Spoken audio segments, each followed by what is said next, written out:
বিসমিল্লাহির রহমানির রহিম। প্রিয় সহকর্মীবৃন্দ, আসসালামু আলাইকুম। আজ দীর্ঘ 6 বৎসর পর আপনারা আবার একসাথে ফ্যাসিস্ট মুক্ত বাংলাদেশে একত্রিত হতে পেরেছেন। সেজন্য আল্লাহর কাছে হাজার শুকরিয়া আদায় করছি।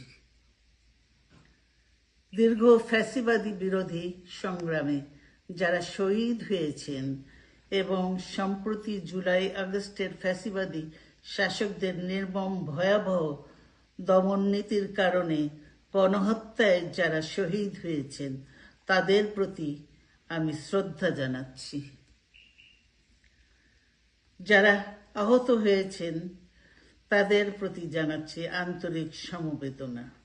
আমি চিকিৎসার কারণে যুক্তরাজ্যে অবস্থান করলেও আমি সব সময় আপনাদের পাশেই আছি।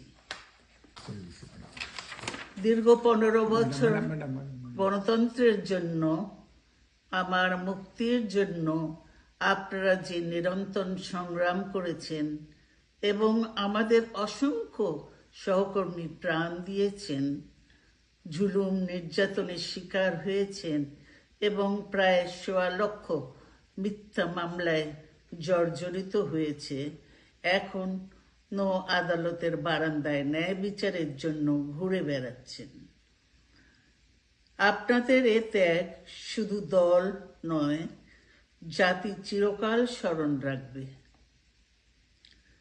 দেশ আজ এক সংকটময় সময় অতিক্রম করছে।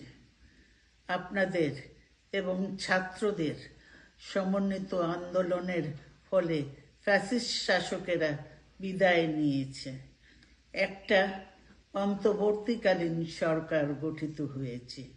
তাদের কাছে জনগণের প্রত্যাশা, রাষ্ট্র মেরামতের ন্যূনতম সংস্কার দ্রুত সম্পন্ন করে গণতান্ত্রিক ব্যবস্থায় ফিরে যাওয়ার জন্য সকলের কাছে গ্রহণযোগ্য একটি নির্বাচন অনুষ্ঠান সম্পন্ন করা।